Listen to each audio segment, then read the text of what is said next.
Vamos ver nessa aula as principais características dos vírus e faremos algumas discussões a respeito da origem dos vírus e dos principais tipos de ciclos de reprodução.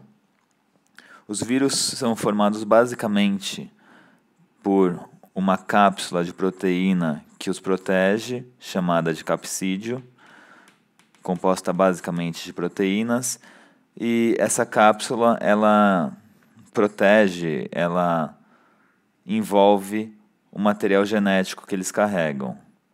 Os vírus são, de um modo geral, basicamente compostos por essas duas estruturas, o capsídeo e o material genético.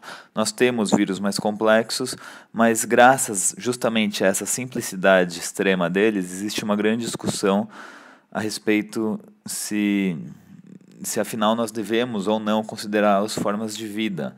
Existem alguns argumentos a favor dessa proposta, como por exemplo o fato dos vírus possuírem material genético e deles terem essa capacidade de se reproduzir.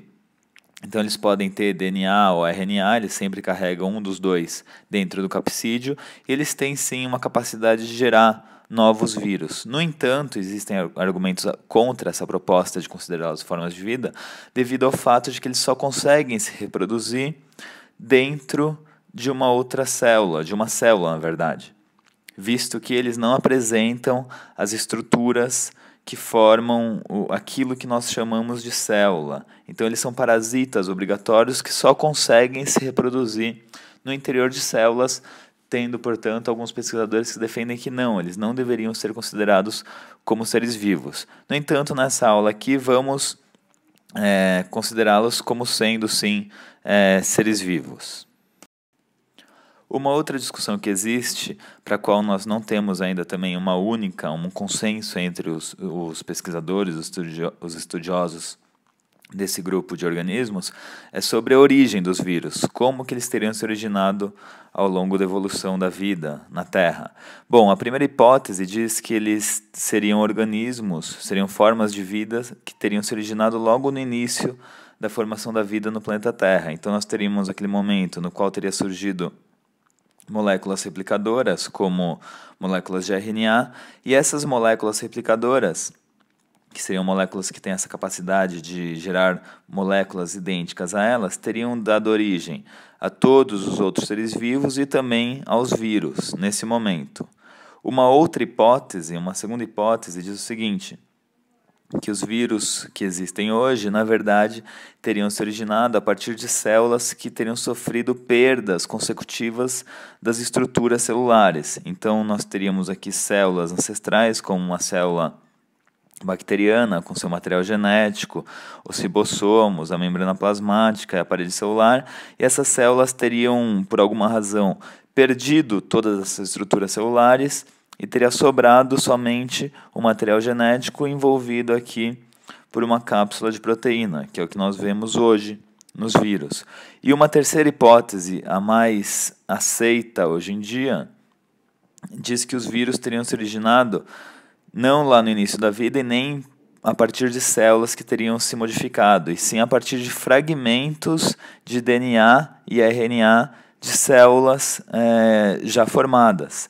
Então, por alguma razão, trechos aqui do DNA e do RNA de células eucariontes e procariontes teria se isolado dessas células-mãe ou células originais, e teriam formado essa barreira, essa cápsula proteica, e teriam passado a se comportar como estruturas independentes, formando os vírus que nós temos hoje. Então essa é a terceira hipótese e a hipótese hoje mais aceita para explicar a origem deles. Nós observamos uma diversidade dentro do grupo dos vírus e nós vamos dividi-los aqui nessa aula em dois principais tipos: os bacteriófagos, que são aqueles que afetam basicamente as bactérias, os seres procariontes, e aqueles que afetam animais e plantas, ou seja, aqueles vírus típicos de seres eucariontes. Esses bacteriófagos são bem característicos, eles apresentam esse capsídeo bastante complexo, proteico também, é uma cápsula proteica como de todos os vírus, e ele tem essas duas partes principais, essa cabeça e essa estrutura aqui embaixo chamada de cauda, que tem uma função bem específica, como nós vamos ver. Bom, Esses vírus bacteriófagos apresentam sempre no interior desse capsídeo moléculas de DNA. Aqui nós temos uma representação um pouco mais fiel de como são esses vírus.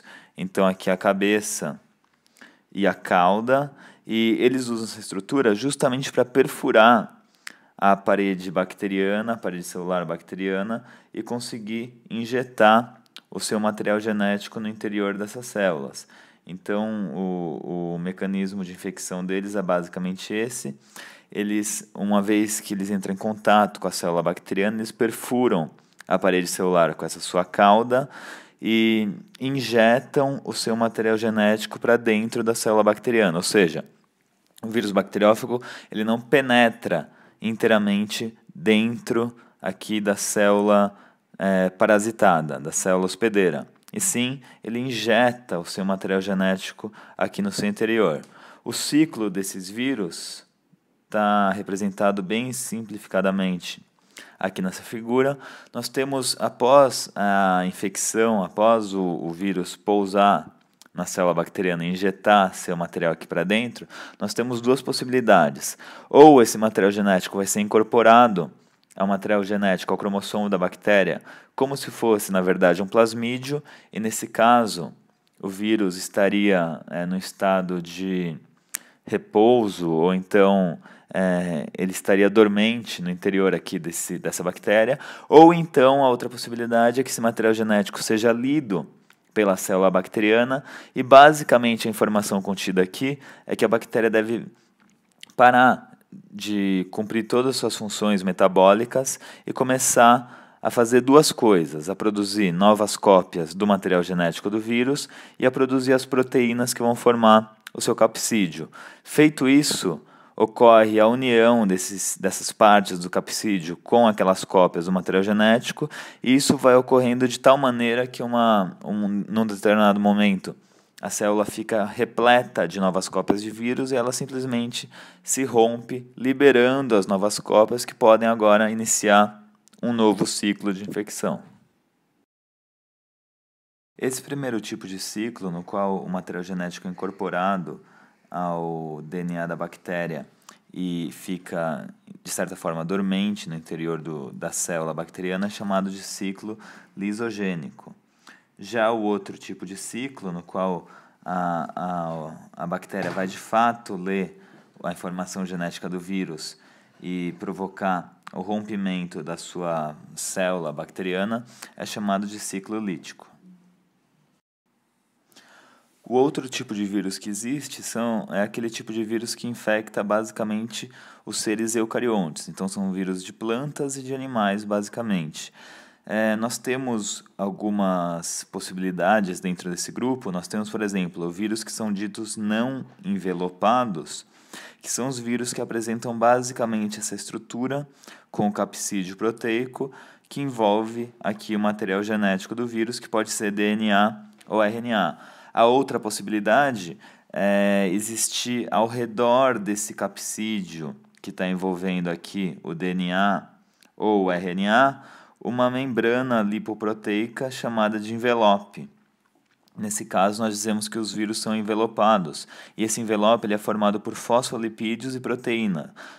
Justamente os componentes das membranas plasmáticas desses vírus, dos organismos infectados por esses vírus, e não é à toa que assim esse envelope ele se forma justamente no momento no qual o vírus vai abandonar, as novas cópias de vírus abandonam essa célula parasitada e ele leva consigo esse pedaço de sua membrana plasmática, o que ajuda, de certa forma, no momento da infecção de novas células, como nós veremos no outro vídeo. Bom, com relação ao processo de infecção, nós temos algumas possibilidades, dependendo do tipo de material genético que o vírus apresenta. Nós temos, por exemplo, vírus que carregam fragmentos de DNA, e uma vez no interior da célula, esse DNA vai ser convertido em RNA, e a partir do RNA nós vamos ter a produção das proteínas dos vírus no interior dessa célula, seguindo aqui a sequência normal que nós temos de síntese proteica no interior das células eucariontes. Uma segunda possibilidade são aqueles vírus que apresentam no seu interior, no interior do capsídeo, moléculas de RNA, e uma vez dentro da célula hospedeira, esse RNA vai ser duplicado, vão ser formadas novas cópias de RNA mesmo. E a partir dessas novas cópias de RNA, nós teremos a produção das proteínas. Então isso acontece em alguns vírus de DNA, como por exemplo o vírus da gripe, é assim. Ele é um vírus que carrega moléculas de RNA e segue essa sequência aqui de sequência metabólica que vai acarretar na produção das proteínas que vão formar os novos vírus. A última possibilidade são aqueles vírus que também apresentam RNA no interior de seus capsídeos, mas dentro das células parasitadas vai acontecer uma coisa diferente, que é esse RNA sendo transformado ou sendo transcrito em moléculas de DNA. Essa sequência RNA para DNA é algo que não acontece normalmente nas nossas células e só ocorre graças à presença de uma enzima que esses vírus carregam, chamada de enzima transcriptase reversa. Então, eles carregam no interior do capsídeo, além do material genético, também essa enzima chamada de transcriptase reversa, e ela leva esse nome justamente porque ela vai fazer a transcrição reversa. O normal é o DNA ser transcrito em RNA. Essa enzima possibilita que o RNA seja transcrito em DNA. E aí, a partir desse DNA, a gente vai ter a produção de RNA no interior da célula parasitada, e essa molécula de RNA que vai servir, ou essas moléculas de RNA que servirão como base para a produção das proteínas que vão formar lá o capsídeo do vírus. Então nós temos basicamente essas três possibilidades de vias metabólicas ao longo do processo de infecção do vírus no interior aí das células parasitadas. Em todos os casos, nós vamos ter a produção de proteínas aqui, né, nós podemos ver, e além da proteína, em todos os casos, nós vamos ter também no interior da célula a produção de novas cópias desse material genético original, e no final das contas, o capsídeo será unido a esse material genético, e o que vai ser liberado da célula infectada são vírus idênticos ou muito parecidos, pois pode haver processos de erros durante essa duplicação do material genético, mas muito, muito semelhantes àquele vírus que infectou originalmente aquela célula. Dessa forma, nós vimos ao longo dessa aula quais são os principais argumentos contra e a favor da classificação dos vírus como formas de vida.